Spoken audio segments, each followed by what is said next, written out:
Hello, everyone, and welcome to another episode of Mikey on Mute. I am your host, as always, Mikey, coming off mute to share part of my story, talk to you about breaking that stigma of reaching out for help, and how we can open up the discussion on mental health as a whole. I'd like to welcome you to episode 5 of Mikey on Mute. Trigger warning for this episode. There will be some discussion on things that are not easy to hear. Some of these triggers include suicidal ideation, drug and alcohol use, ambulance rides, hospitalization, self-harm, and more. Listener discretion is advised. When we ended episode 4, we had talked about the events leading up to this moment right here, this episode, which is really a turning point in my mental health journey, along with a lot of other things in life. This was a moment that was a catalyst for a lot of it. So this brings us to a day that will forever be burned into my head, for a lack of better words. April 27th of 2020. Now I know 2020 was a hard year for all of us. There was a global pandemic. A lot of us had our mental health really tested. And I don't want to say that my journey is any worse or better or in any way at a different level than everyone else's. Again, this podcast is just my story. There's so many sides to every story. I want to share mine to try to open up that conversation, and hopefully it helps somebody. So here we are. I am fighting with that person that was staying here, that I let stay here after I ignored all the red flags. I really let things get to a point that it was just not a good situation, very toxic overall. I was fighting with my youngest son's mother about, she wanted to continue to pull away more placement days. And the more that happened, the more angry I got. And the more angry I got, the more I isolated, the more high I got. I talked last episode as my, anger and isolation went up, so did my use of cannabis in the wrong way. Instead of using it in a responsible adult way, I was using it to mask things. I didn't want to feel anything. And so when I didn't want to feel anything and I was dealing with all of these different triggers around me, I was in some state of mind to be able to create a plan. Now, this is not the type of plan that you want to create. This is not laying out what you're going to do this weekend with your friends or anything like that. This was a plan that said, at this point, the only option my brain told me was that I had to leave this world. It's not an easy plan to come up with. This was absolutely the lowest point of my life. When I got to a point where being there for my boys wasn't enough to save me from thinking about doing this, that's a scary thing. And that's a point I never, ever want to be at in my life again. So this plan in my head, again, made sense at the time, but I was out of my mind, high and isolating and dealing with this toxic person that I let stay here, who was twisting everything. And so my idea was, I need to get out. No one's helping. I'm no good here. These negative self-thoughts were being regurgitated by the people around me because I was letting a lot of negative influences dictate my life. And to me, that just echoed these negative thoughts. So I had a plan, and the plan was I was going to, lay out the different kinds of medications and pills I'd gotten, whether that was legally prescribed to me or whether I'd gotten them from other people and acquaintances.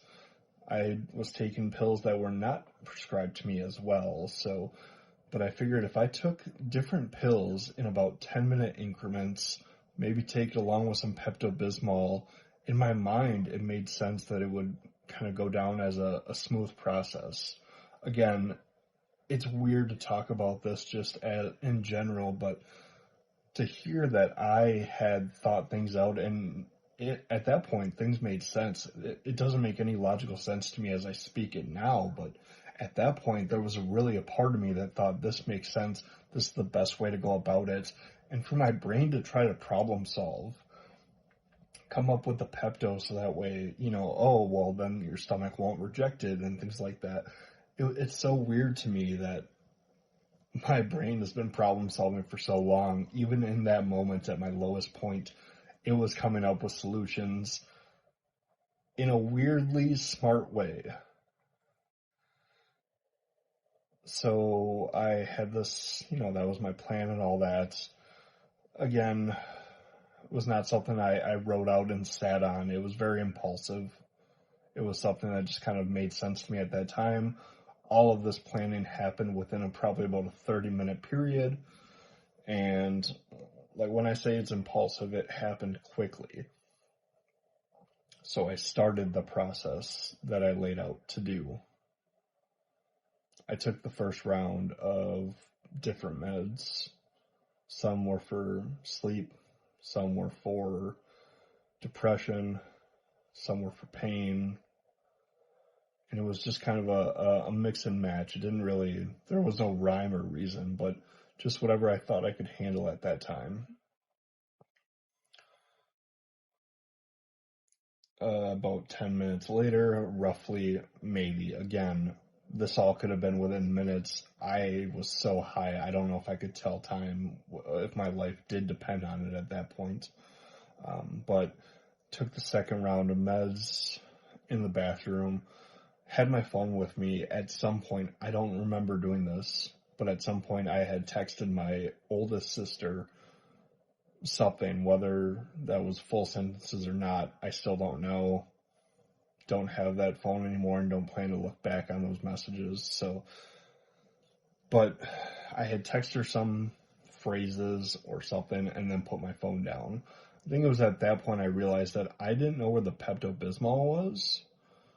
And so immediately my brain started going, see, you are already failing at this too. Like, how bad do you have to be to fail at this, trying to unalive yourself? That's where that inner critic was for me. And I'm not sure how, even at that low point, the loudest voice I heard was me upset with myself for not knowing where the Pepto-Bismol was. I'm already in my game plan, so I go to take the third round of medicine, and my stomach, as it does a lot these days for different reasons, did not agree with me. I started the process of throwing up and getting sick in the bathroom. The third round, the second round, hopefully part of the first, I don't know. As well as whatever I had snacked on earlier. It was probably soda and chips and garbage food because I was not eating anything of substance at that point. Were now all over my bathroom. There is a song by the band Citizen Soldier. The song is called ICU, spelled out like the hospital stay. And some of the lyrics in the beginning were, you took it out of God's hands and put it in yours and threw up the prescription on the bathroom floor. And that, the first time I heard that, it was one of those things like, are you in my head? How did you know this? And so I felt very seen, felt very heard. Every time that song comes on, it brings sort of a smile, although there's a little bit of a trigger to think back to that. It does bring me a smile to be heard and felt and seen in that way. Next thing I know, my sister is pounding on the door, knocking on the door to get in. Door's not locked, but I think she just felt maybe some, hey, I'm going to give you a heads up, I'm here. At some point when I was texting her, she noticed a change in my texting pattern. whether that was I wasn't spelling things how I normally do, or maybe what I was typing out didn't make any sense. Again, that's probably very likely. But she comes in, she tells me to pack a bag, and I'm like, I'm concerned because I threw up all over my bathroom. That's my worry right now is, hey, I got to clean this up. And she's like, nope, pack a bag. So I threw together the most mismatched bag to travel with at all, and just like didn't know what I was throwing in. Who knows? I do remember her taking my car keys because the person that was staying here that I was fighting with, their car wasn't working, and my sister didn't want that person taking my car while I was anywhere else. And so I remember my sister taking my car keys. I remember her grabbing the bag, and then a very awkward drive to the nearest emergency room. We didn't really say much during that ride. I was not in a state to talk. My sister was in more tears than I can describe, and I understand why. That's a scary situation to be in. That's a really tough situation to be put in. So she drives me to the ER. They make me take a drug test. They ask me all the standard questions, do you have these ideals? Do you want to do these things? Yes, and check off the list. And then after what feels like hours, they walk me out to an ambulance. And it's the first time I've ever ridden in an ambulance. I think the only time now that I think back. A weird experience all in its own because it's not like riding in a car. It's not like riding in a truck. Laying on a gurney in the back of an ambulance while it's moving is a weird sensation. One that I can only imagine is weird when you are sober. The fact that I wasn't made it even harder to go through that. But while I'm going through this, where I don't really know where the ambulance is headed, I don't know what's happening next. I had to say goodbye to my sister before I got in the ambulance. And so here I am in this strange vehicle, and the one beam of light in here is this EMT sitting next to me. And he's pretty built, tattoos all over, jet black hair, and I just remember him talking to me as an equal, talked to me with empathy and understanding, shared his stories of the times that he tried to take his own life. And it really was one of those moments that's like, someone of that nature, someone in that position, was at one point at this low point that I'm at.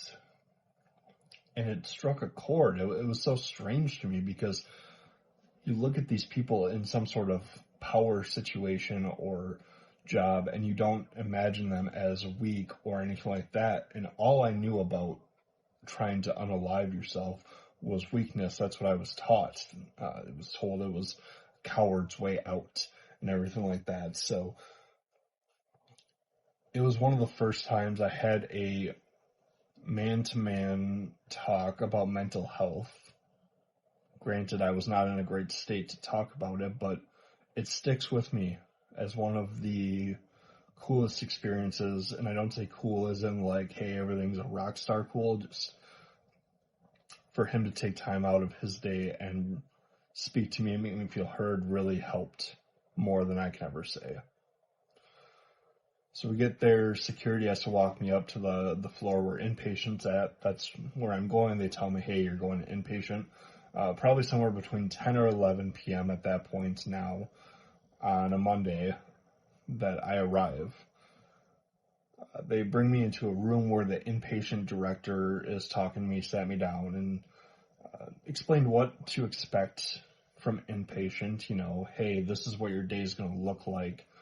Went over my drug test results. He's like, hey, so we got your drug test results back. Are there, any surprises that we need to know about? And I'm like, well, if you already have the results, nothing's a surprise to either one of us at this point.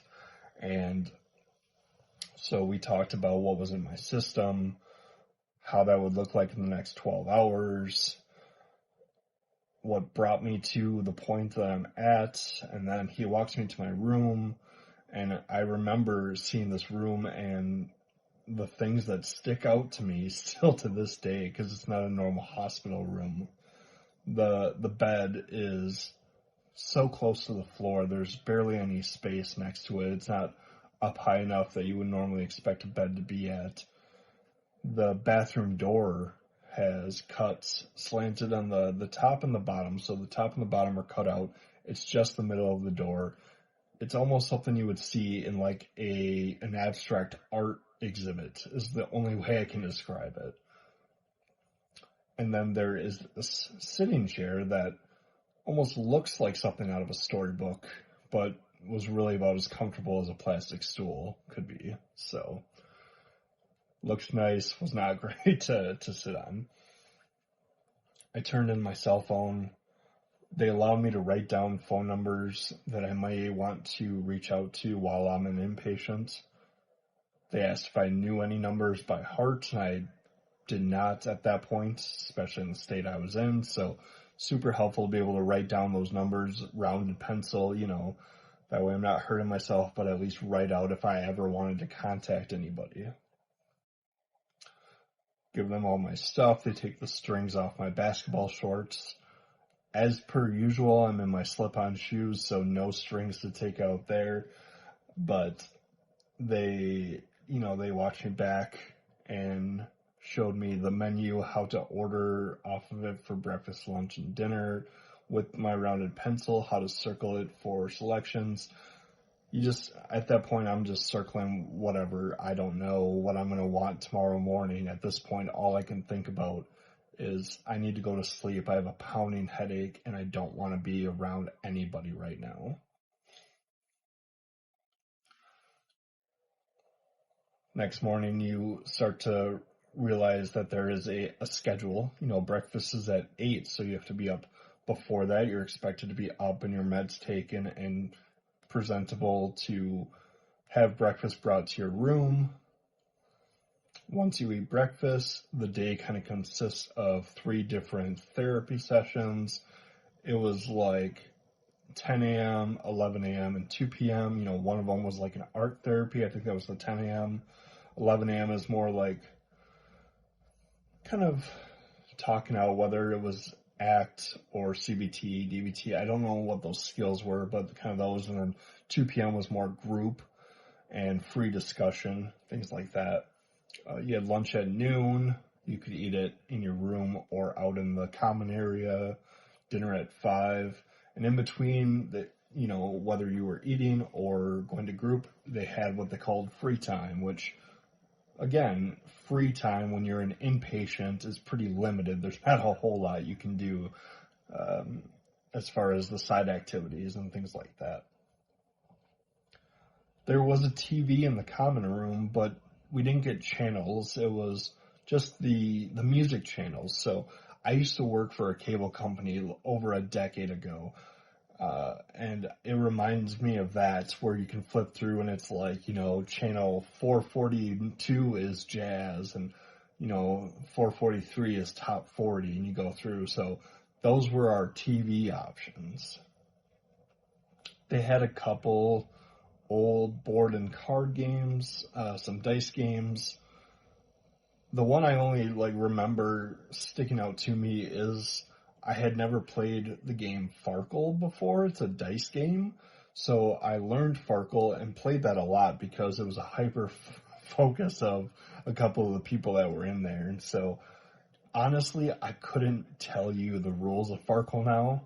But for a couple days, that was such an important part of my life. And so the name sticks in my head, in my memory. But you kind of have to figure out what to do with that. Some people use that time to read. Some use it to sleep.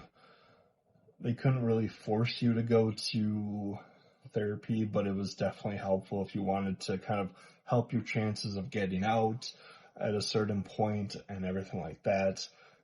There was different people there, whether it was by choice, which they consider me, by choice.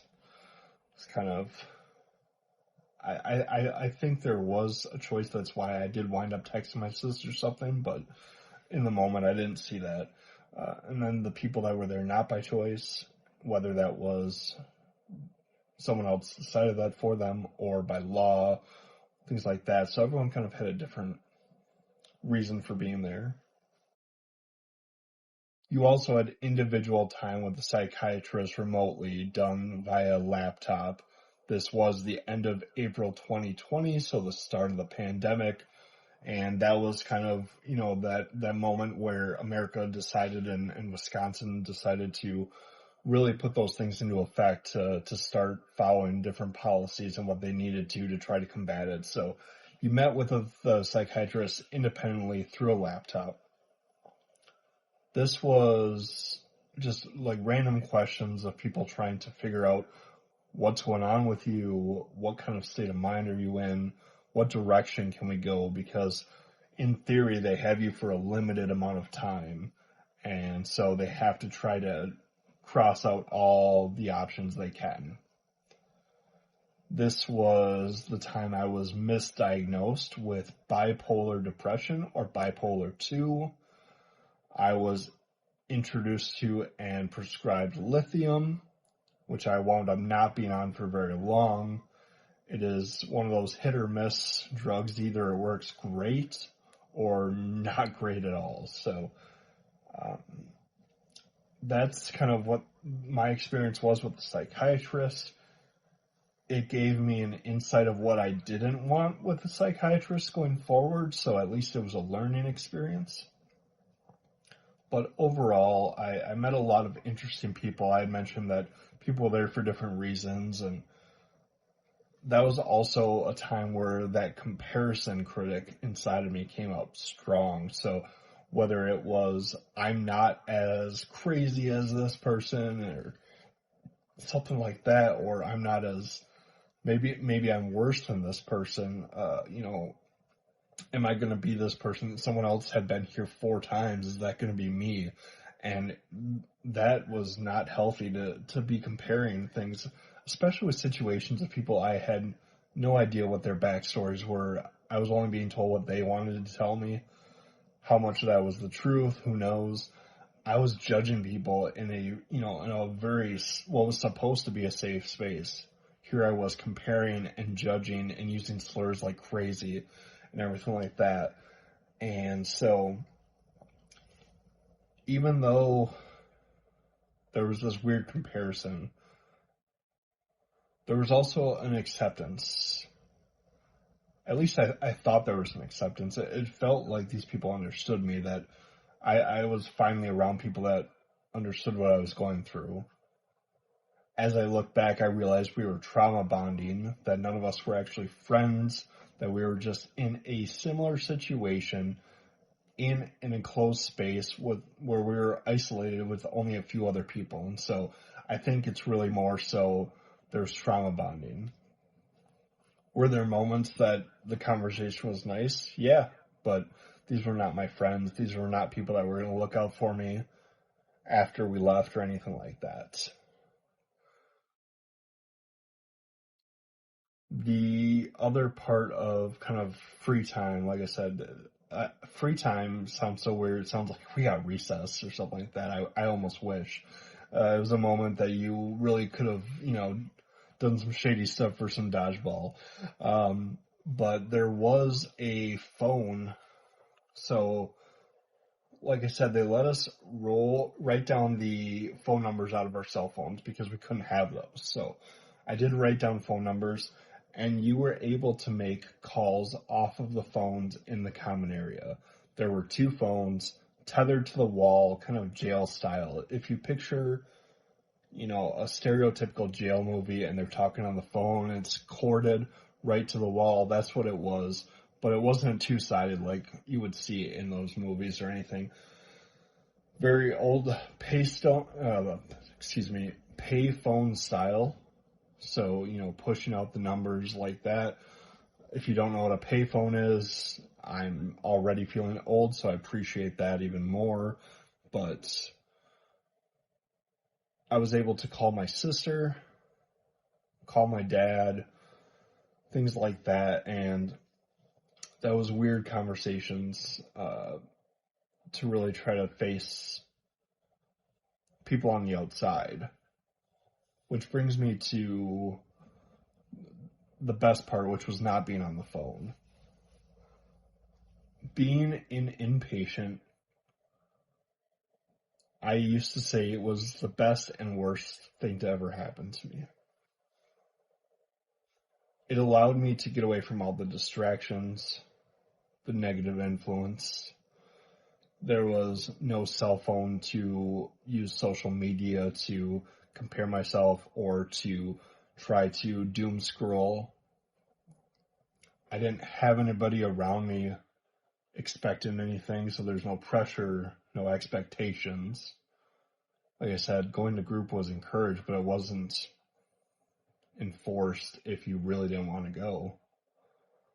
So I wasn't letting anyone down other than myself, but just having nothing to worry about in that aspect. No silver brass ring to grab at, no trophy to try to get to or obtain. It was really nice. It was nice to kind of just escape for a bit and be in my own little world, and it really helped me do some self-reflection and see what was important. And that was one of the first times I learned about values and living life by values instead of living life by what you think others want. It's a struggle to this day. In no way, shape, or form am I an expert on that, but it was one of the first times I was able to kind of understand that. We get to Friday afternoon, so I went in Monday night. We get to Friday afternoon. I'm discharged to my sister. I am scared, excited, nervous, and really unsure. I don't know what to expect going forward. My sister didn't want me going home, so she brought me to her cabin. And one thing that was told to me as we were going to the cabin is while I was an inpatient, my sister and my dad had gotten the person that was living there, the red flag person, to move out. They changed my locks. They made sure that she was gone and that there would not be contact going forward.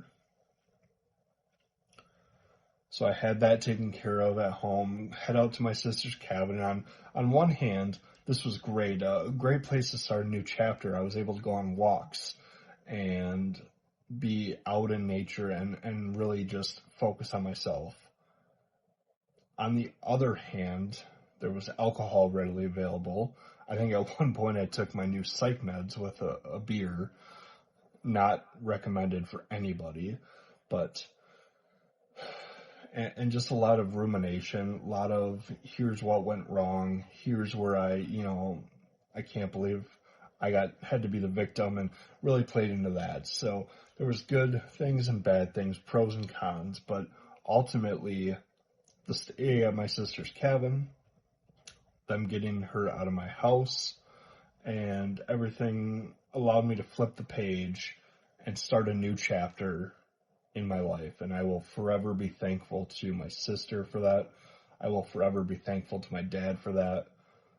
I can't express how happy I am to still be here talking to you, telling you this story. I'm here for my boys. I am just beyond words happy to still be alive. That my plan didn't work. I got a tattoo just, not too long ago, probably within the last year and a half, 2 years. It's the Deathly Hallows, because Harry Potter nerd, of course, but there is a semicolon at the top of it. And if you know anything about the Deathly Hallows or Harry Potter, and if you don't, I'll give you a little quick synopsis here. The people or the person that is able to collect all three Deathly Hallows, so the Invisibility Cloak, the Resurrection Stone, and the Elder Wand, is rumored to become the Master of Death. and to be able to control death. And so I wanted to get this tattoo as I was my own master of death by surviving each day. By going forward, I became that master. And every year on April 27th, I celebrate it like a birthday, which it's about a week before my actual birthday, so that works out. But it's a new lease on life, and I'm very thankful each and every day here. I'd like to tell you that this is where the story ends, happily ever after. That's not how life works, and I have a lot more of my story to share with you, and we're getting closer to the point where I'm excited to start connecting with the rest of you and talking about your stories and having those conversations. Please check me out on TikTok, Mikey on Mute. If you go to YouTube or Instagram, it's Mikey on Mute Podcast. Go check out the clips. I'm on there. I'm on TikTok quite often. I'm uploading. I try to Monday through Friday to get clips out to you, whether it's show clips or inspirational videos or short videos to kind of get you through the day. It helps me stay accountable. And I love to hear your comments. It's so nice to see the nice words that you guys write out there, the support you give me. I'm so happy for it. So you can always reach out to me if you want to email me at mikeyonmute@gmail.com. If you have a question or a topic or anything like that, feel free to reach out. But before I go off on another tangent about how I could have been a TikTok star someday, this is Mikey going back on mute.